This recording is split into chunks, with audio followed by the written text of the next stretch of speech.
Welcome to Module 3, the Audit Chain and You. Let's start Module 3 with a simple idea.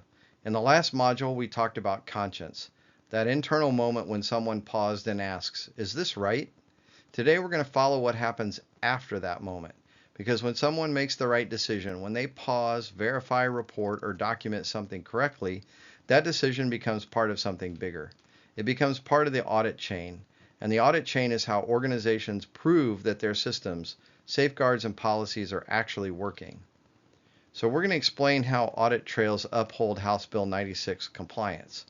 So first, we're going to explore how audit trails support the House Bill 96 compliance because it expects agencies to demonstrate accountability, not just claim it.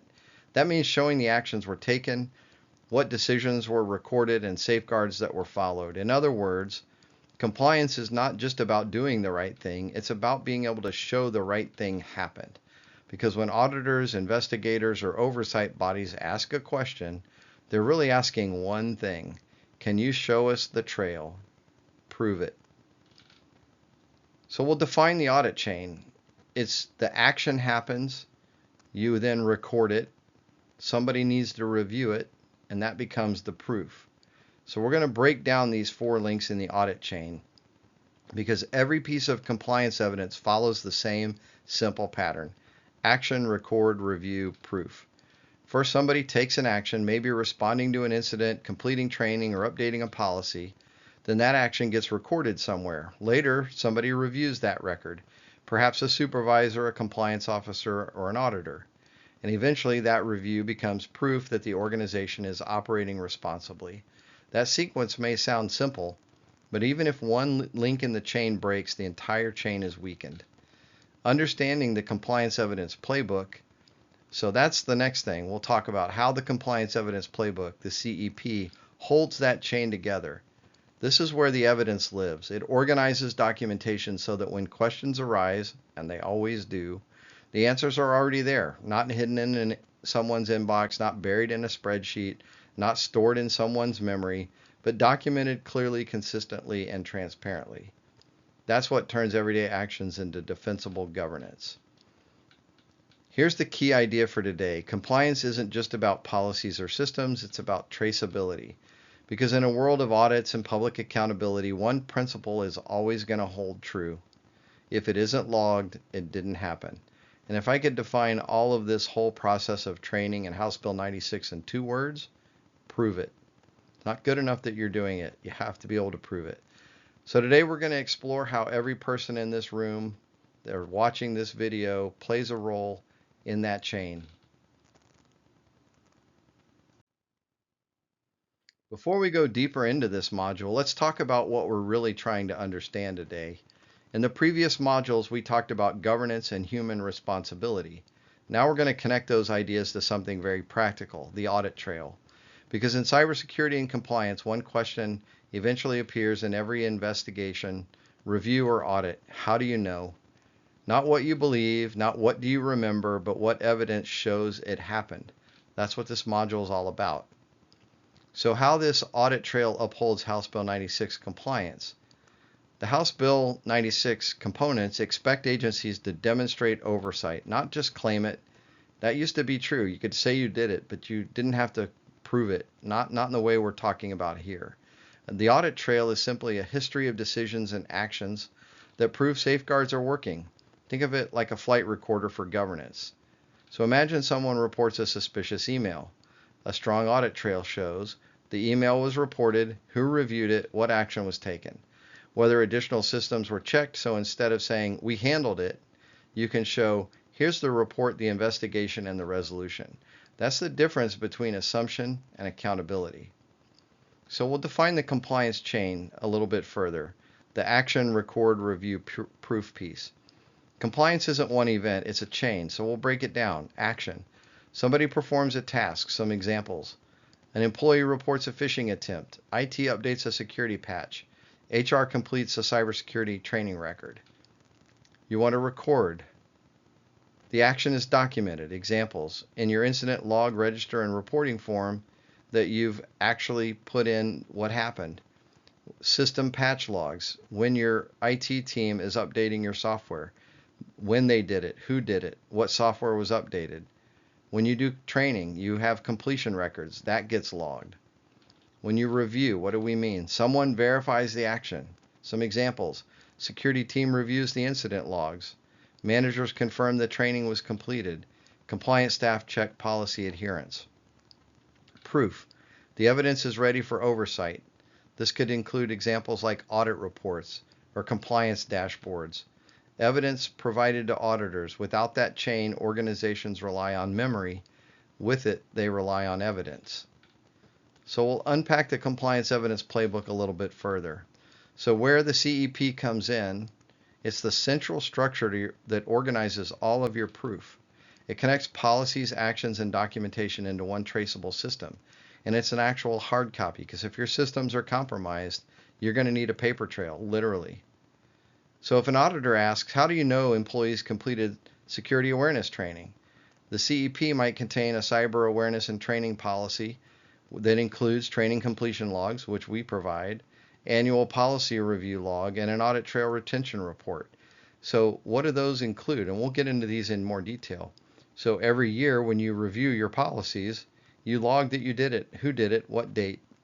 Same thing with an audit trail retention report. You're required to retain some of these audit trails, and we'll talk about that in more detail. Each document tells part of the story. Together they show the organization isn't just hoping compliance happens, that you're tracking it. So House Bill 96 doesn't ask agencies to be perfect.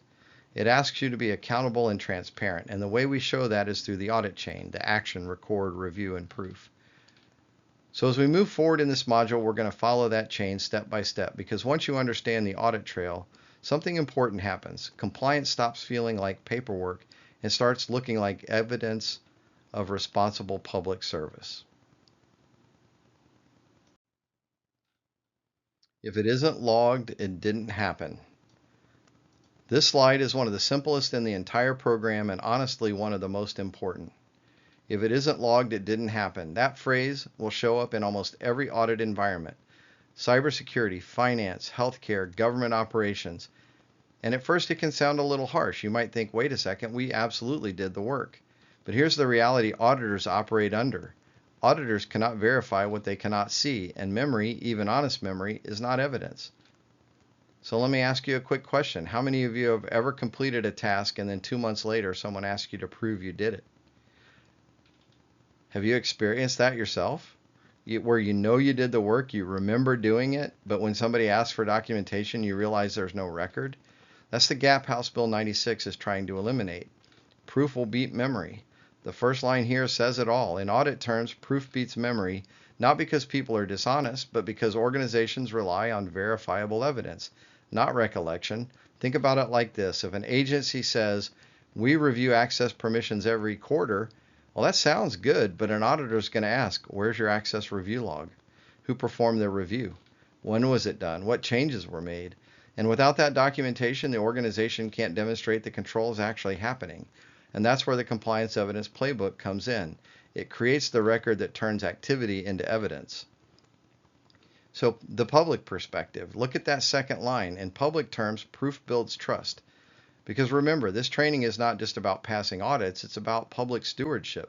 Citizens trust government agencies with their personal data, their tax dollars, their services, their identities, their privacy. And when something goes wrong, a breach, a service outage, a data exposure, the public doesn't just ask, did you fix it? They ask, how do you know this won't happen again? And the answer will always come back to the evidence. Logs, records, reviews, controls. Documentation becomes the story of accountability. So back to the Wood County story. Think back to the ransomware incident we talked about earlier. When investigators look at an event like that, one of the first things they examine is the audit trail. They want to know what systems were accessed, what alerts were triggered, who responded, what decisions were made. And if those events weren't recorded, reconstructing the story becomes incredibly difficult. That's why logging and documentation are so critical. So a little humor here. Documentation is like insurance. You don't appreciate it till the day you desperately need it. And by the time you need it, it's too late to create it retroactively. So let's pause for just a second. Think about your own role in your agency. What's one activity you do regularly that would be difficult to prove 6 months from now someone asks for evidence? Maybe it's approving access, reviewing a report, validating a change, responding to a security alert. Those are exactly the kinds of actions the CEP is designed to capture. So remember this principle as we go forward. Action alone isn't enough. For accountability to exist, the action must create a record, and that record becomes the first link in the audit chain we're about to explore. Because the chain looks like this: action, record, review, and proof. And once you see that chain clearly, compliance starts to make a lot more sense.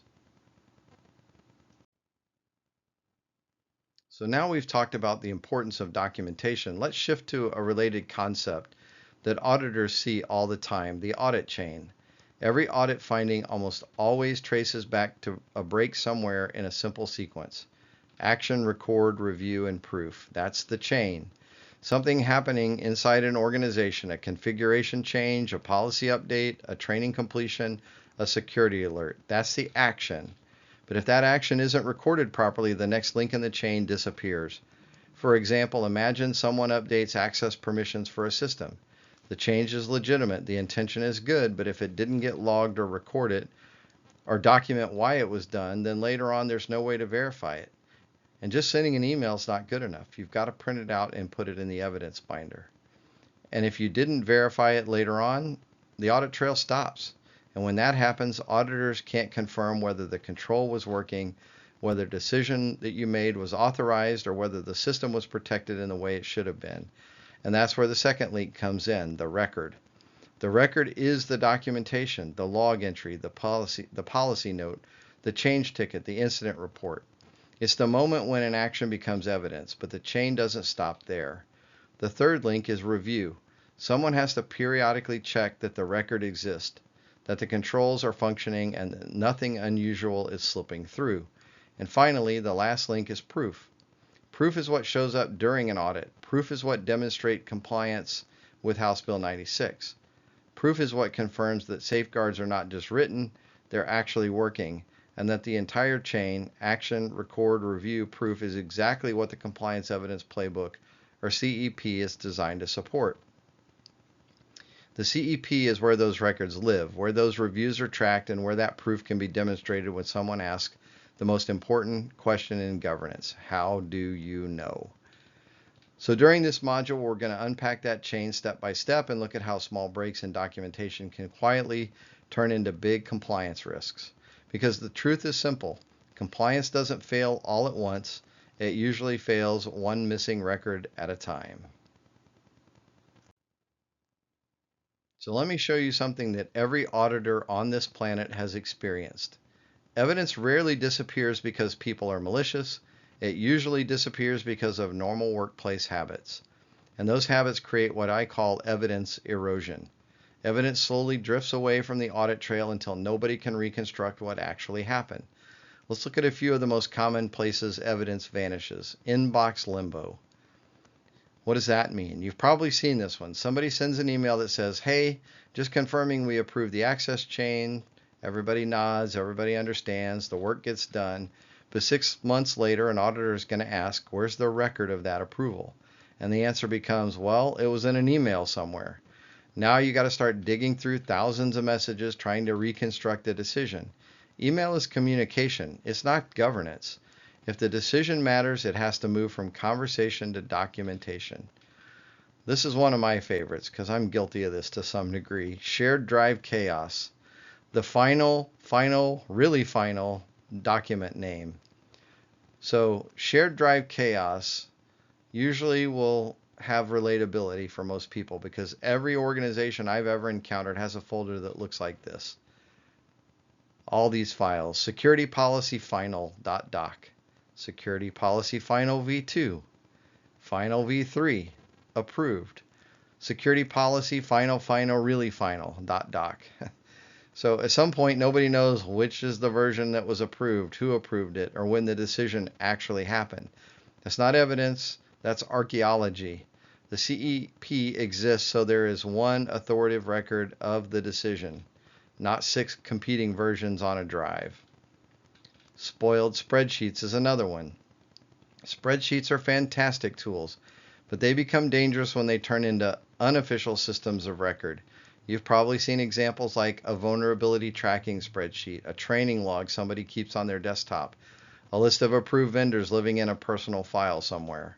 Over time, people edit it, people copy it, people download versions. Eventually, nobody knows which spreadsheet is the right one.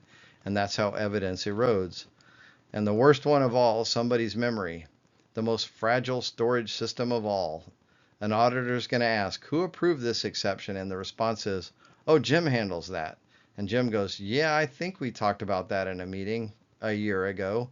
That's when the room is going to go very quiet because memory fades, people move roles, people retire, but the audit trail has to remain. So let me ask you something honestly. Which one of these have you personally seen? Inbox limbo, shared drive chaos, spreadsheet sprawl, institutional memory? Most organizations are going to have all four, and that's why House Bill 96 pushes so hard on documented evidence. So the compliance evidence playbook exists to stop evidence from disappearing. It creates that clear chain of action, record, review, and proof. So when the question comes later, how do you know this control was followed? You don't rely on memory, you rely on evidence. And evidence is what makes trust possible. Sometimes I tell teams, if your compliance evidence is stored in somebody's brain, your disaster recovery plan is retirement. It's also true. Now that we've talked about where evidence disappears, let's talk about how we prevent that from happening. Because a strong compliance program doesn't rely on memory, heroics, or last-minute scrambling, it relies on structure. That structure is what we call the Compliance Evidence Playbook, the CEP. So think of it, the CEP, as the organizational memory for compliance. It's the place where actions become records, records become reviewable evidence, and evidence becomes proof that the organization is doing what it says it's doing. And that matters for a very simple reason. When auditors arrive or when leadership asks questions, they're not evaluating intentions, they're evaluating evidence. So what does that look like structurally? We're going to outline what a resilient CEP actually looks like. Not just a folder, not just a collection of policies, but a system where documentation follows a clear pattern. Action, record, review, proof. Someone performs a safeguard, that safeguard gets recorded, someone reviews that record, and that review becomes proof that the control exists. That's the audit chain. And when that chain is intact, audits become confirmation, not interrogation. So in this case, I will connect this to House Bill 96 as well as NIST 2.0 because it matters in this case. And we're talking about House Bill Section 9.64C. That's the part of the bill we're going to be referencing here. That section requires agencies to demonstrate three things: that safeguards exist, that safeguards are documented, and that safeguards are reviewable. And that also lines up with NIST 2.0 because NIST gives us operational language, identifying risks, protecting systems, detecting issues, responding appropriately, and recovery operations.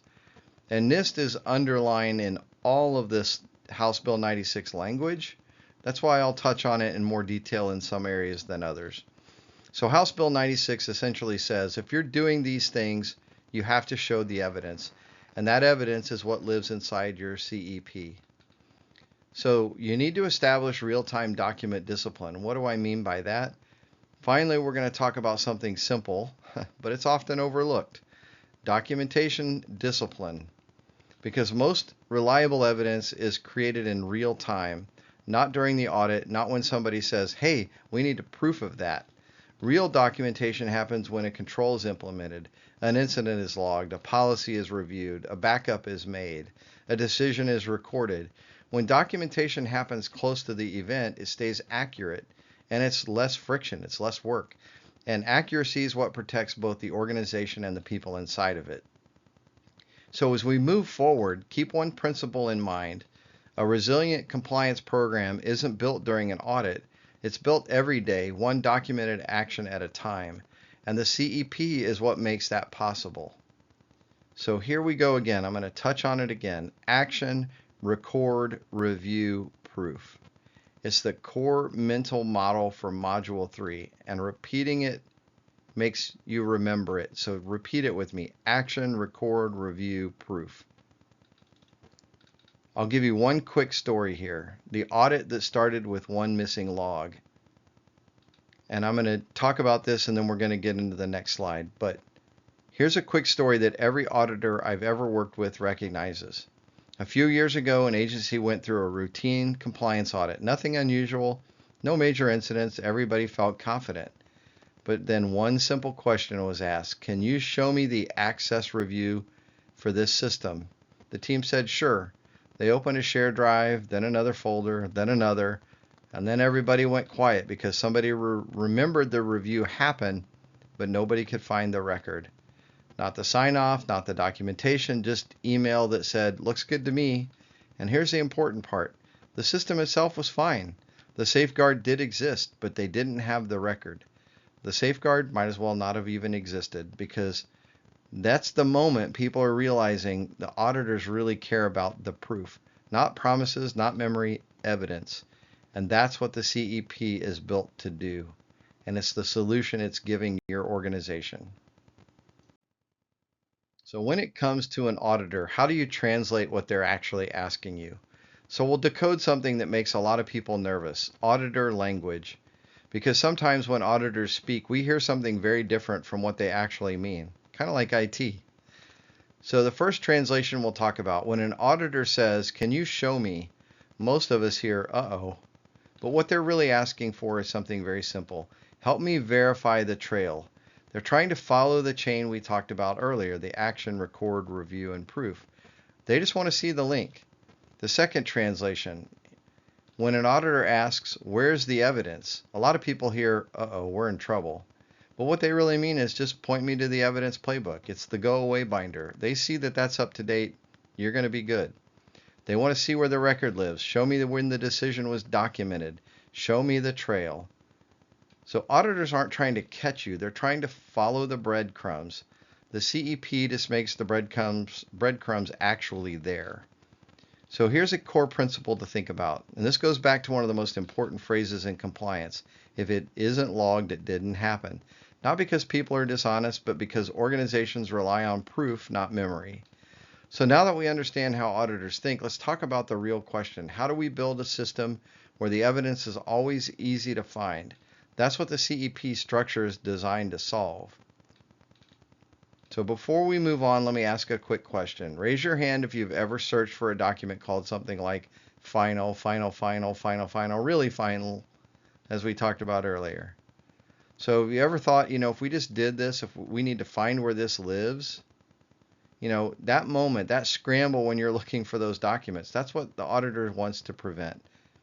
Because when documentation lives in somebody's inbox, a random shared drive, someone's memory, the evidence chain is broken. And once the chain's broken, we no longer can prove what happened. We're trying to reconstruct what probably happened, and that's not good enough. That's why the compliance evidence playbook exists.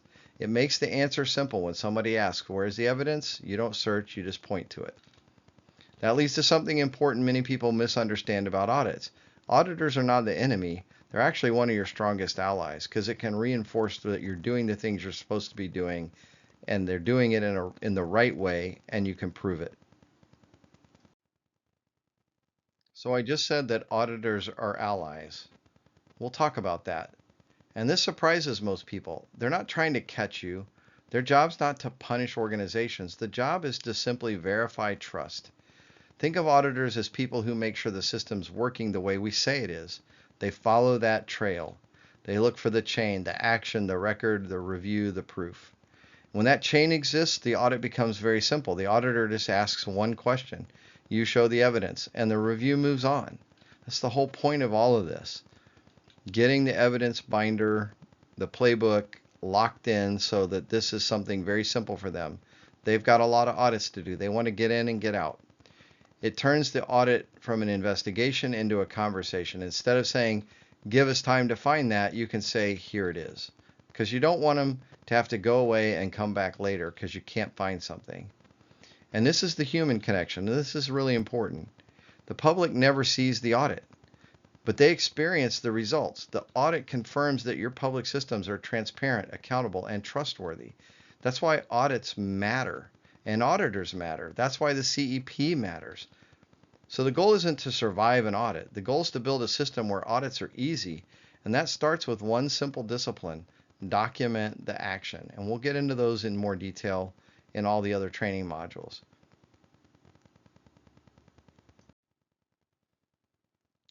So when it comes to proof of integrity, this is important.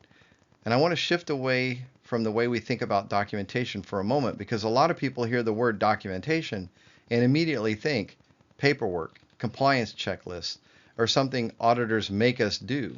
But documentation is actually something much more important.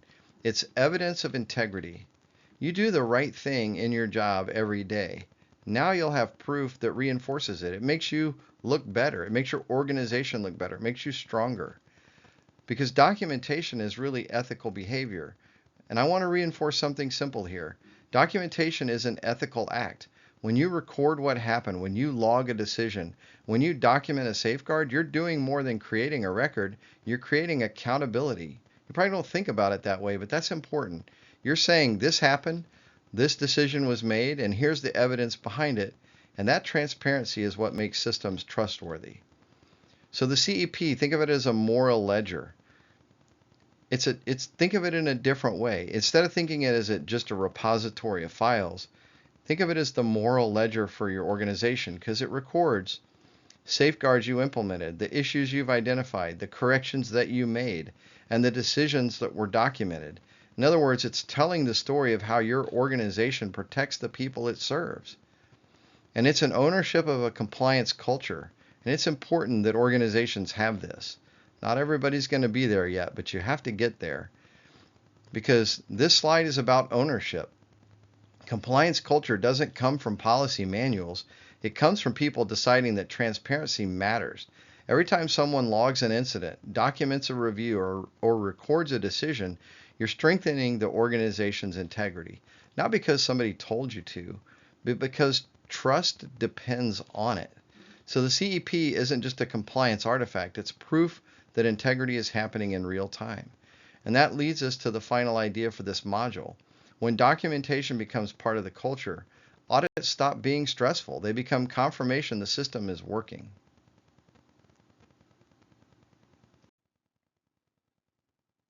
I want you to have another thought here. In cybersecurity and compliance, we often focus on systems, tools, and policies. But the truth is, the strength of any program comes down to something much simpler: decisions. A person notices something, a person documents it, a person reviews it, and that chain of decisions becomes the audit trail. House Bill 96 gives us the framework, NIST gives us the language, but the CEP gives you the proof. And that proof matters for one simple reason. Trust is built on what we can demonstrate, not what we can remember. So when you think about compliance going forward, remember this: integrity begins as a decision, but it becomes visible through documentation. We'll go ahead and move into the tests here, but I'll wrap up a few more thoughts. So to bring all this together, throughout this module, we walk through 5 parts of the audit chain: the ethical validation, the oversight escalation, the record integrity, the workforce readiness, the public accountability, and the evidence playbook. And that's where everything we talked about connects. House Bill 96 establishes the obligation, NIST 2.0 provides the operational framework, and the CEP is where those two things become daily practice. Think of the CEP as two things at the same time. It's a shield because when auditors ask for proof, it's already there. And it's a mirror because it reflects the discipline and integrity of the organization maintaining it. So here's the question I want to leave you with. What will your compliance evidence playbook say about your agency a year from now? Will it say we met well, or will it say we can prove it? Because in public service, trust isn't built by intention, it's built by evidence. And the CEP is how that evidence lives. Audits don't create accountability, they reveal it, and the CEP is where that accountability lives. And with that, Module 1 showed us that compliance begins with people. Module 2 showed us that ethics guide the decisions people make. Module 3 showed us that documentation proves those decisions happened. And now we're going to move to the next challenge. What happens when the decision isn't made by a person but a system. So as we look at Module 4, that's exactly what we're going to explore next, because today, many public agencies are beginning to use systems that recommend actions or automate decisions, influence public outcomes, and that raises a new question. If a system makes a recommendation, who's accountable for that decision? That's what Module 4, AI Ethics and Governance Readiness, is all about. We're going to explore how AI changes governance responsibilities, how House Bill 96 accountability still applies, and how the Compliance Evidence Playbook continues to prove ethical oversight even when technology is involved. Because whether the decision comes from a person or a machine, one thing will never change: public trust still requires proof. So thank you for your time and the work that you do. Most people never see, but everybody depends on, because when you keep the audit chain strong and you keep your compliance evidence playbook up to date, you're doing more than preparing for an audit. You're protecting trust. You're proving integrity, and you're keeping the faith with the community that you serve. And that matters, because public service runs on something fragile and powerful at the same time: confidence. Confidence that systems are secure, confidence that decisions are accountable, confidence that when someone asks, "How do you know?" you can answer with evidence, clarity, and integrity. So in Module 4, AI Ethics and Governance Readiness, we're going to build on everything that you've learned here, because the systems we govern are changing. Some now recommend decisions, some automate outcomes, some even influence policy and public service. So the question is no longer just, do we follow the policy? The real question becomes, can we explain the decision and stand behind it? And that's where governance, ethics, and evidence must work together. So remember this as you finish this module: we don't just keep records, we keep promises. Thank you, and we'll see you in Module 4.